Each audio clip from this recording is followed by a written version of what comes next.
7 menos 25 de la tarde. Raúl Cuesta, portavoz de Alternativa Sindical de Policía, muy bienvenido. Muy buenas tardes. Vamos a abordar varios asuntos policiales. El primero de ellos, y dio mucho que hablar la semana pasada, esa reforma que aprobaba el Parlamento Vasco, la reforma de la ley de abusos policiales. Ya es una vergüenza que esta ley exista, pero esa reforma la votaba, por cierto, salía adelante con el voto afirmativo del Partido Socialista y con el voto de Podemos. Bildu optó por la abstención, algo que sin duda nos llama la atención. Vamos a recuperar el momento en el que el diputado Arzuaga de Bildu equiparaba a la Policía Nacional y a la Guardia Civil con los nazis de Nuremberg y los ponía también al mismo nivel, o yo creo que a los etarras, por encima de estos agentes. Vamos a verlo.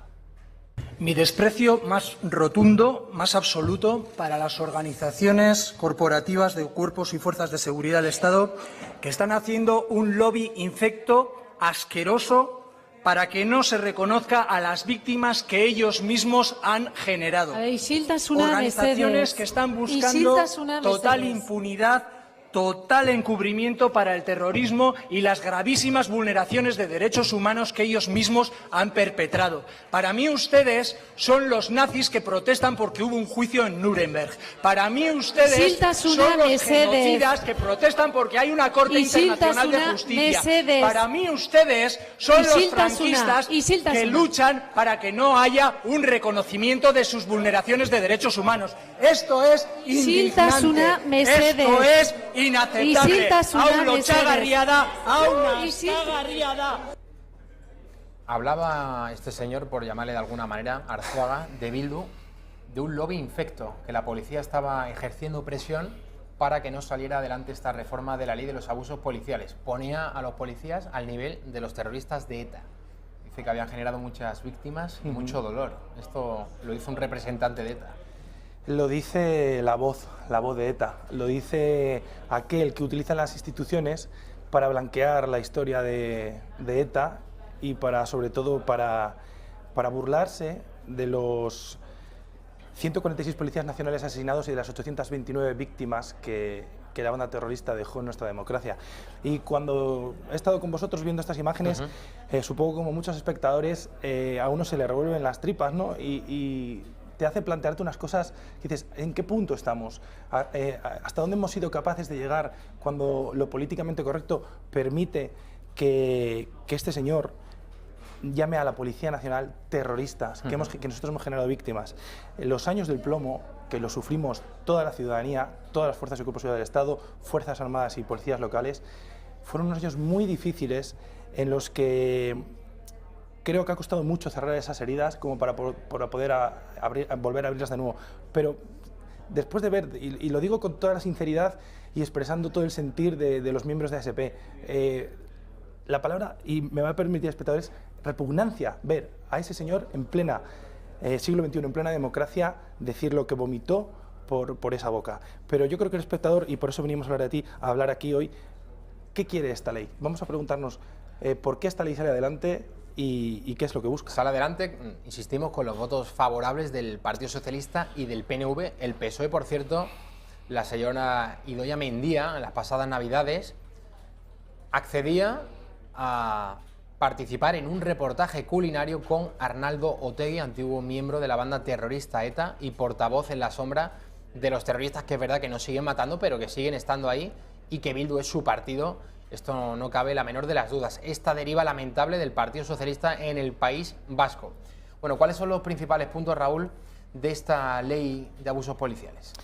Sí, incomprensiblemente esta ley, que vulgarmente la conocemos como Ley de Abusos Policiales, la voy a decir exacta. Esto se basa en la Ley 12/2016 del 28 de julio de reconocimiento y reparación de víctimas de vulneraciones de derechos humanos en el contexto de la violencia de motivación política en la comunidad autónoma del País Vasco entre 1978 y 1999. Así es como se llamaba inicialmente esta ley, que fue paralizada por el anterior gobierno, del gobierno de Mariano Rajoy, y que incomprensiblemente Pedro Sánchez retiró el recurso de inconstitucionalidad que estaba presentado, y ya no nos cabe la menor duda, es decir, dándole una concesión no al PNV, sino a Bildu, como hemos podido ver ahora. ¿Qué se llegó a un acuerdo? Se llegó al acuerdo de que había que blanquear un poco este proyecto de ley para llevarlo adelante. ¿Y en qué consiste exactamente? Vamos a decirlo sincera y llanamente, en entregarle dinero al movimiento, a la gente que sigue hoy, digamos, perteneciendo o perteneció en su día a Euskadi Askatasuna, que es la banda terrorista ETA. Son 12 millones de euros que... O sea, hay un lobby etarra, hay asociaciones y organizaciones que son satélite de la banda terrorista ETA, familiares, amiguetes, antiguos terroristas, la Kale Borroka. Ajá. Esta ley está para regar con el dinero público a todas estas asociaciones. Sí, un dato muy interesante es que en la Academia Ávila, en la Escuela de Policía Nacional, tenemos una asignatura que es investigación, en el que estamos muy formados en terrorismo y sobre todo el caso de ETA. Egoalde, Iparralde, provincias vascas, tenemos una cultura inmensa sobre este tema, y lo que hemos visto es que cómo esa banda terrorista se ha ido, digamos, enredando en la trama constitucional, en las instituciones, de forma democráticamente, con el beneplácito siempre del PNV y de algunas veces algunos otros partidos que creíamos que eran más democráticos. Hasta llegar al punto en el que ya, por asombro e indignación de todos, el Partido Socialista ha permitido que ya a los terroristas ya no les llamamos terroristas, sino que les llamamos víctimas de abusos policiales. Y permíteme decir esto, ¿cómo podemos llamar víctima de abuso policial a una persona que asesina a un bebé de 22 meses, como fue el primer asesinato de la banda terrorista ETA? Y a tantos más. El caso del PSOE es que es verdaderamente sangrante, porque el propio Partido Socialista Obrero Español ha sufrido también el terrorismo de la banda ETA.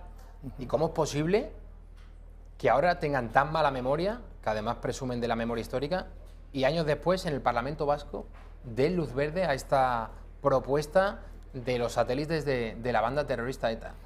Recordaba anteriormente lo que hacía Idoia Mendia en la pasada Navidad, haciendo ese reportaje culinario con el señor Arnaldo Otegi.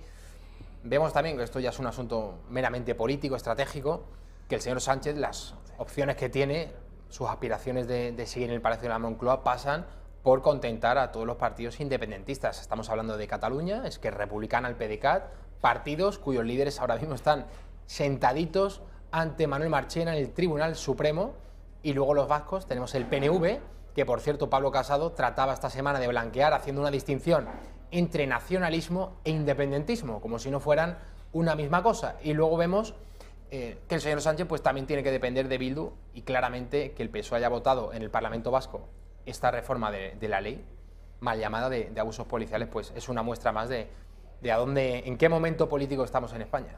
Permíteme también decirte que dentro del Cuerpo Nacional de Policía, supongo que será exactamente igual en el Cuerpo Hermano, en la Guardia Civil, hemos sacado un comunicado, una nota de prensa esta semana que lo sintetiza y lo define muy bien. Éramos asesinados y ahora somos humillados. Es decir, ¿cómo le vas a decir tú ahora a todos esos compañeros que estuvieron en esos años tan duros, que vieron morir a compañeros entre sus brazos? Lo vuelvo a repetir, 146 policías nacionales asesinados.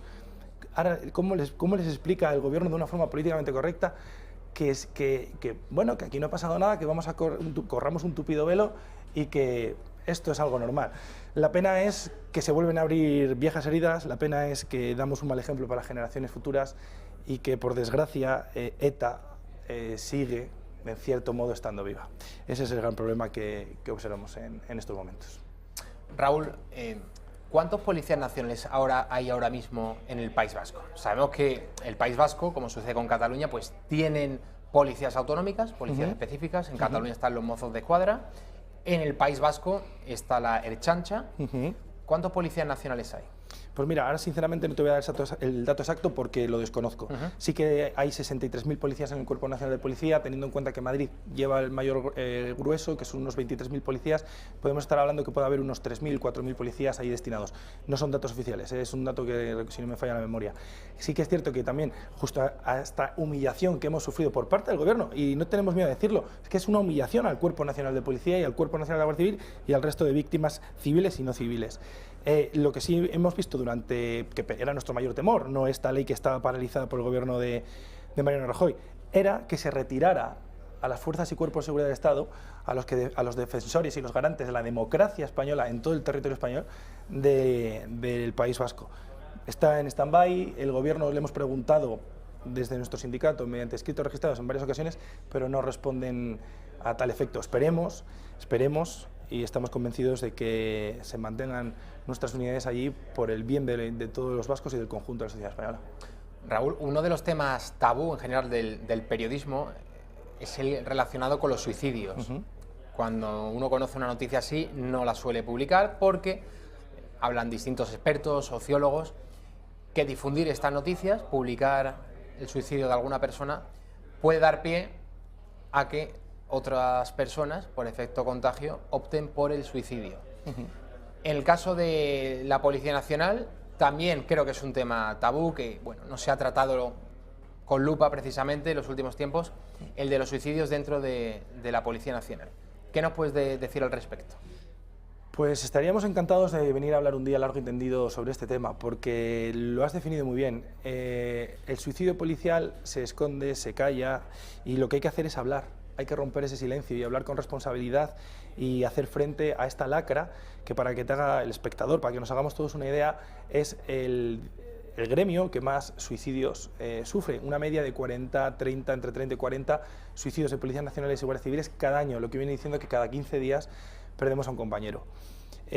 Curiosamente, ASP está muy involucrado en este tema y hemos colaborado con muchas asociaciones, Misión 365, hace poco, esta semana celebramos unas jornadas en Palma, Mallorca, donde estuvimos en diferentes medios de comunicación, también estuvimos en Barcelona hace 3 semanas hablando del suicidio policial, y para que el espectador lo entienda, siempre lo definimos de la siguiente manera: detrás de cada policía hay una familia, detrás de cada policía hay una vida y no somos un simple número de placa.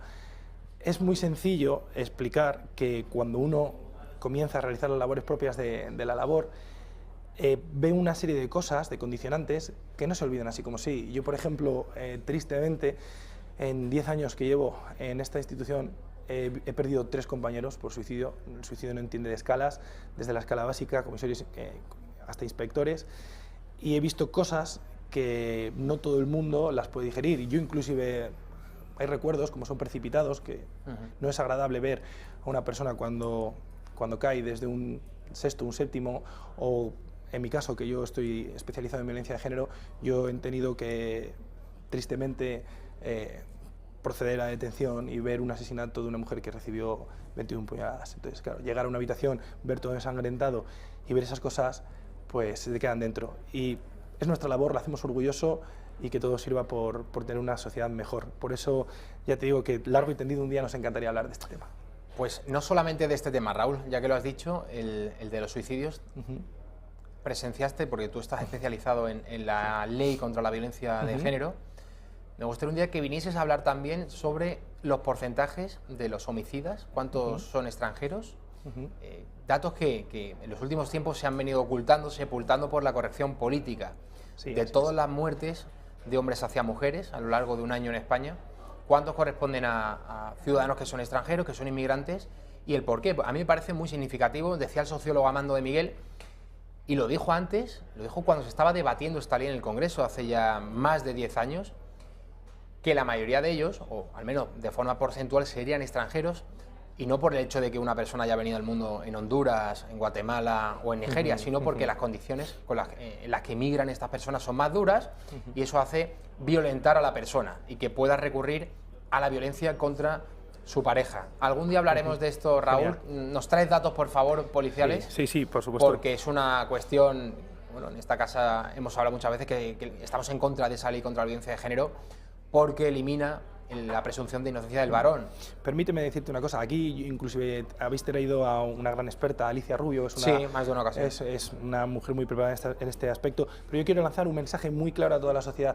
La violencia de género existe, es una lacra con la que hay que combatir, pero hay que combatirla de una forma real e igualitaria, que por eso tenemos un código penal que hay que respetar. Entonces, lo que siempre defenderemos es la modificación de la 1/2004, que es la ley orgánica que rige este tipo de problemática, y por supuesto hay mucho trabajo por hacer para que tanto hombres y mujeres, en igualdad de oportunidades, en igualdad de condiciones, puedan convivir sin un adoctrinamiento que no viene ni mucho menos desde el punto de vista profesional o policial, a nivel intersectorial de todos los que hacemos frente a esta lacra, sino que muchas veces se ha utilizado como rédito partidista. Pues Raúl Cuesta, portavoz de Alternativa Sindical de Policía, muchísimas gracias. Emplazado quedas para tratar, por un lado, los suicidios policiales y por otro, datos sobre la ley contra la violencia de género.